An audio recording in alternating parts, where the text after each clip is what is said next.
PFF, BND, and SCHD, which might be the best kept secret for high cash flows.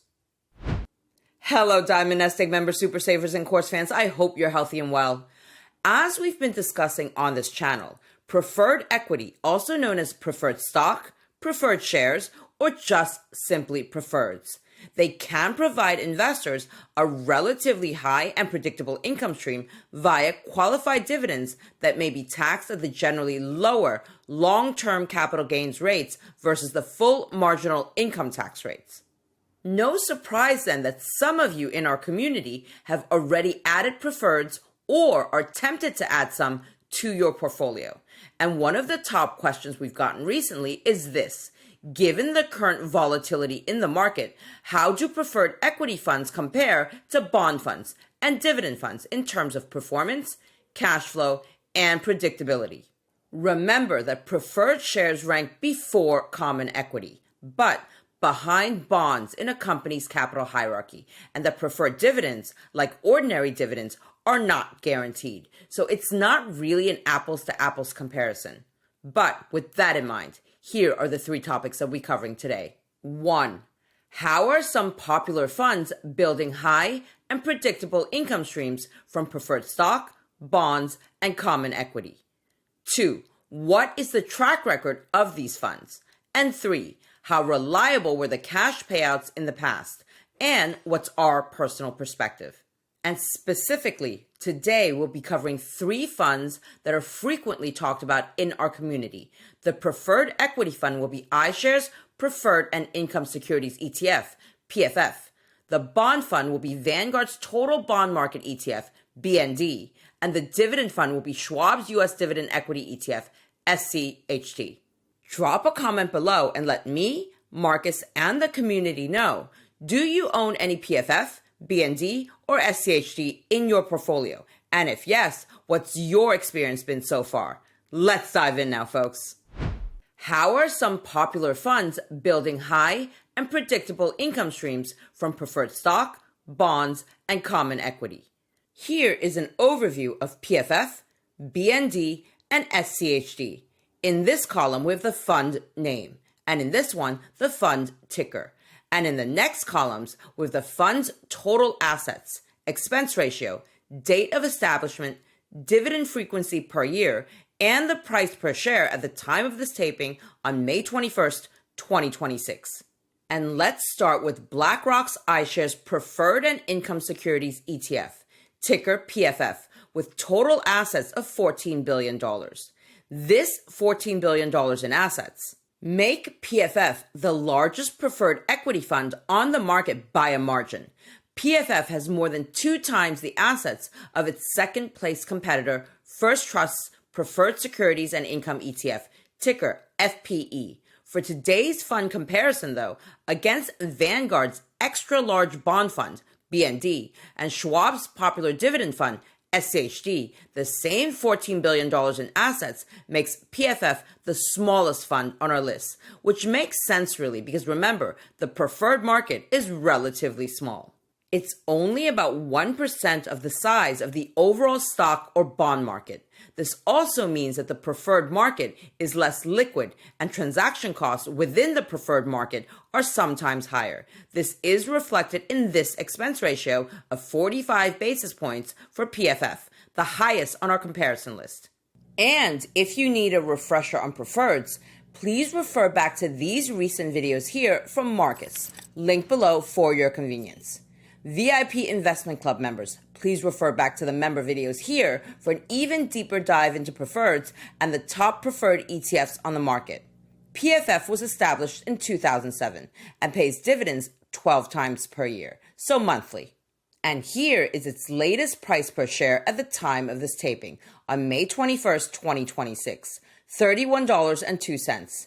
And here are PFF's top 10 holdings. Boeing is the largest position in the portfolio, but we see other traditional industrials and utilities as well, including Albemarle, a specialty chemicals company, and utility holding company NextEra, and this last one even twice with NextEra Energy and NextEra Energy Units.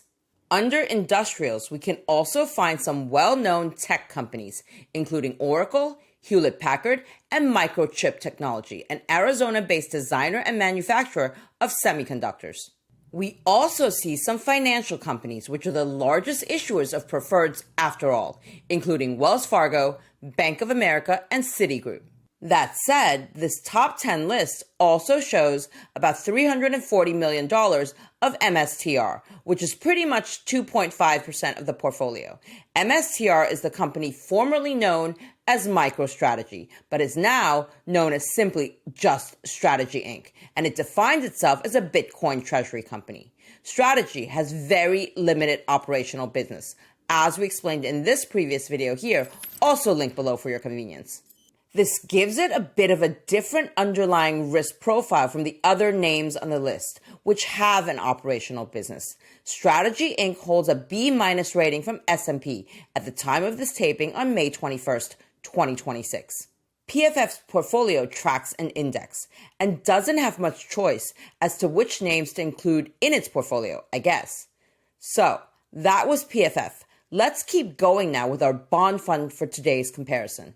Next on our list is Vanguard's Total Bond Market ETF, ticker BND, with total assets of $390 billion and an expense ratio of only 3 basis points. BND is the largest fund on our list today, as well as the cheapest one.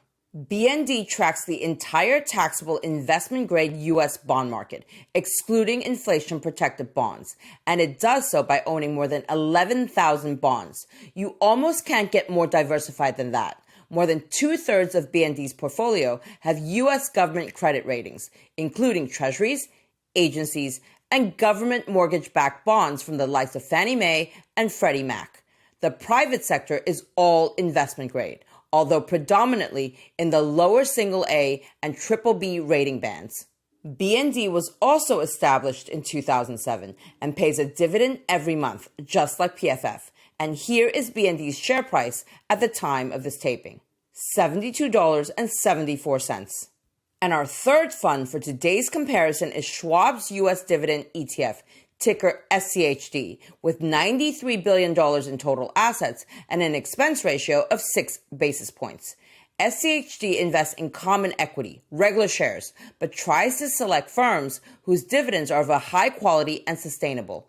This makes its portfolio very different from the tech-heavy S&P 500. SCHD's top 10 holdings show some tech companies, including Texas Instruments and Qualcomm, but also healthcare or pharma firms such as United Health and Merck, energy firms Chevron and ConocoPhillips, and consumer companies Coca-Cola, PepsiCo, and Procter & Gamble. SCHD was established in 2011 and behaves like a more mainstream equity fund in that it pays its dividends quarterly, not every month like PFF and BND. And here you have SCHD's share price at the time of this taping, $32.10. So now that you have a good understanding of how PFF, BND, and SCHD are set up as preferred equity, bond, and dividend funds respectively, let's move on to the next section for today and see how these very different strategies have worked out for each fund over the past several years. What is the track record of these funds?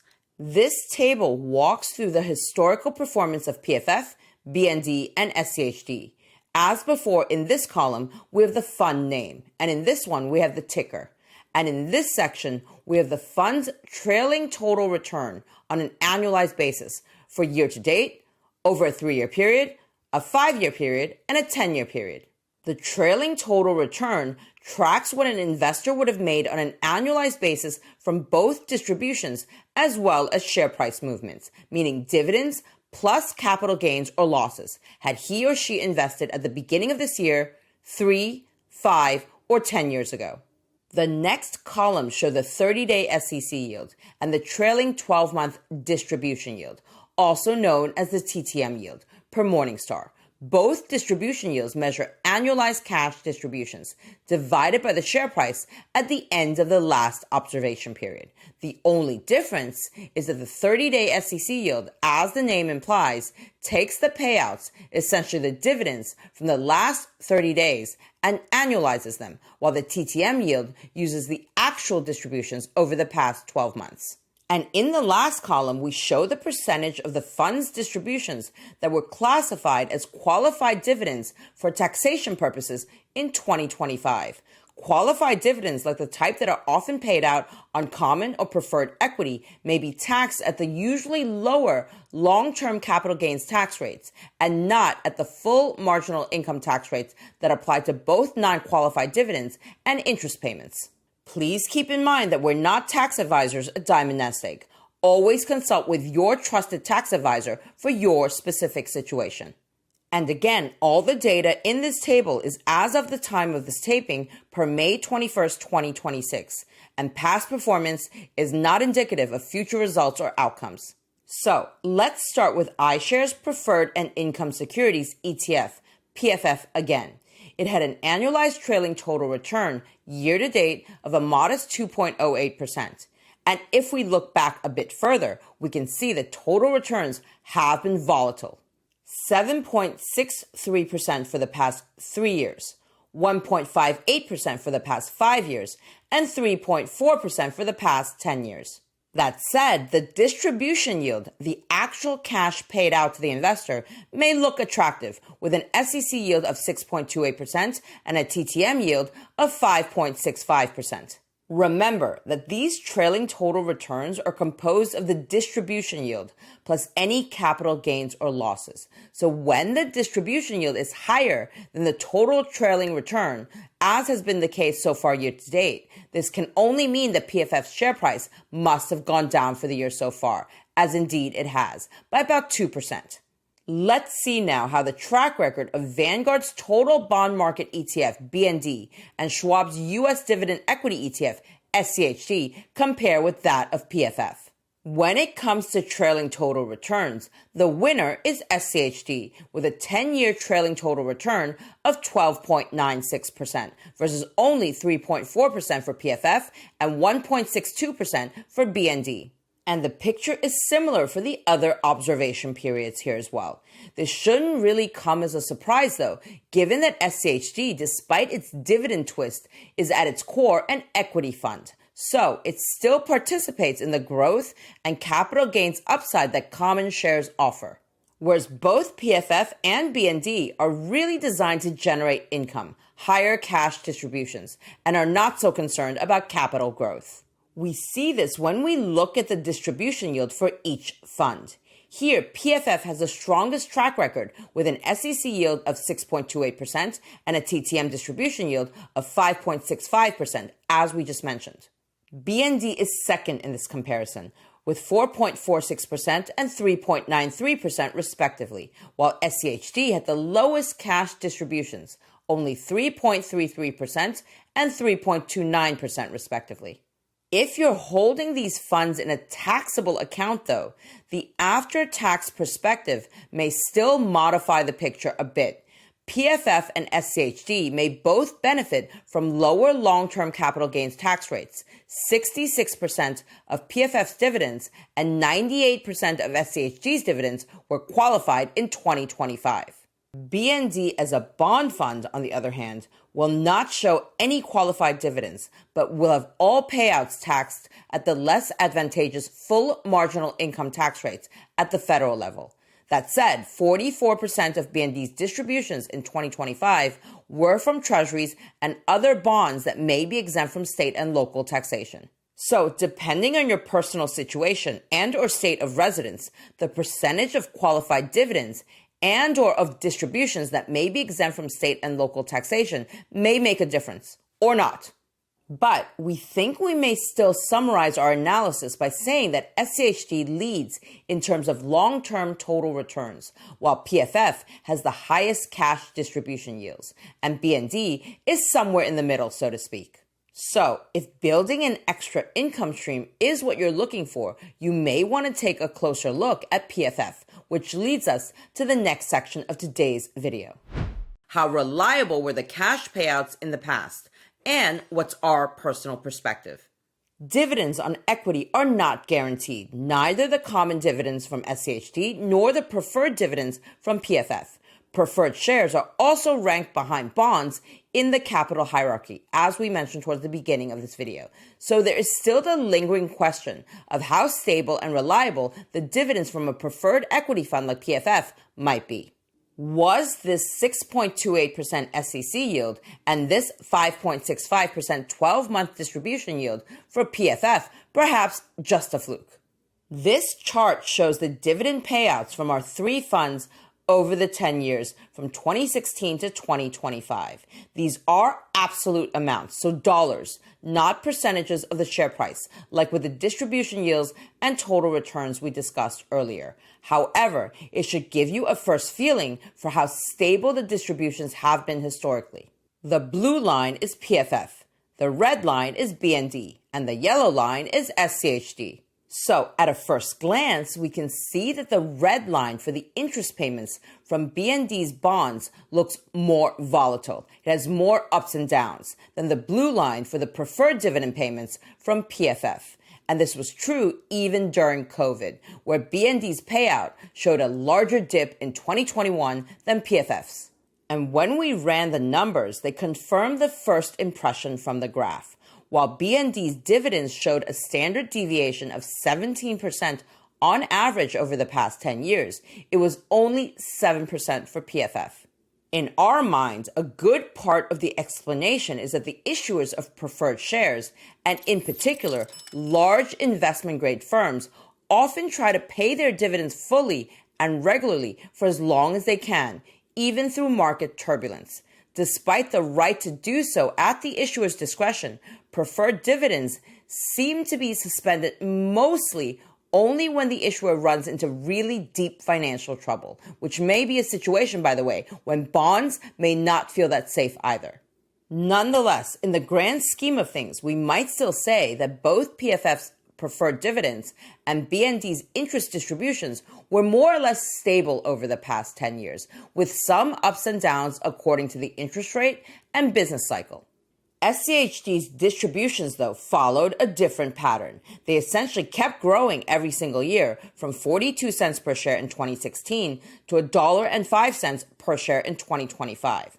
Don't forget, though, the distribution yield, the cash payouts, as a percentage of the share price were significantly lower for SCHD than for PFF, as we've seen already. So that was a good look at these three very different funds that quite a few of you either hold in your portfolio or are considering buying. So let's try to tie everything together. Here's our personal take. First, if you want a high and predictable income stream, adding some preferred stock exposure may make sense. Preferred dividends are generally on the higher side. The tax treatment may be favorable, and the payouts were quite stable and predictable over the past 10 years, at least for PFF, as we've just discussed. And while the Lammer family does not have any exposure to preferred equity in our portfolio right now, it is something that we would likely consider adding when the time comes for income generation on our investments. That said, even if we were to invest in a preferred fund like PFF, it would go into the boost part of our portfolio if we were planning for retirement, the part that protects us against inflation, helps build generational wealth, and or is a source of discretionary spending. And the primary reason for this is that preferred dividends come with their own risks and are not guaranteed in any shape or form. Remember that according to our base and boost strategy, the base part of the portfolio is only for guaranteed income that lasts a lifetime, so that we can cover our everyday essential living expenses in retirement. These may include Social Security, a private or company pension, annuities that guarantee a lifelong income, and laddered longer-term MYGAs, treasuries, and or similarly safe non-callable bonds, not preferreds or preferred funds. In our mind, and in the mind of some of our regulars here, based on the feedback we've received, now may be a particularly good time to explore fixed annuities for some higher yielding guaranteed income in the later years of life, given that annuity rates continue to offer some of the best fixed rates on the market at the moment, although at the price of less liquidity. Check out these videos here if you want to learn more about the different types of annuities, who should buy which type, and why. Or email us at jennifer@diamondnestegg.com so that we can connect you with our trusted annuity specialists who can help you find the best rates that are out there right now. Second, if you're still in the growth phase of your financial journey, but want some additional income on the side with some built-in inflation protection, a dividend fund like SCHD might be something to consider for the boost part of a portfolio. That said, for us personally, a dividend fund can feel a bit like neither here nor there. I'd probably go for a pure S&P 500 fund for growth and inflation protection, and a preferred fund like PFF for tax-advantaged income. But everyone's financial journey is different. Third, the case for a broad bond fund like BND that is essentially 70% treasuries and government-backed mortgage bonds is not that easy to make for us. Bonds are not designed to deliver the growth of an equity fund like SCHD. And as for the distribution yield, BND trailed behind PFF before and possibly even more so after taxes. BND didn't even have an advantage in terms of stability of payouts versus PFFs over the past 10 years either, as we've seen. And as many of you know, when it comes to treasuries and more or less safe bonds like agencies, we have a strong preference for buying and holding individual bonds to maturity because they give us these 3 C's: full clarity over what I own, control over the amount and timing of interest payments and principal repayments, and at a lower cost. This is different from a bond fund where we'll need to sell our shares at whatever the market price may be when we need to access our capital. Personally, I would only consider bond funds that specialize in some aspect of the market and can potentially offer a higher yield. For example, a long-term investment-grade corporate bond fund like Vanguard's VWESX, or maybe even some high-yield bond funds. Again, such higher-yielding bond funds would be something we would put into the boost part of our portfolio, as the distributions may not necessarily be guaranteed and or stable over longer periods of time. Drop us a note below if you're interested in exploring some of these options further.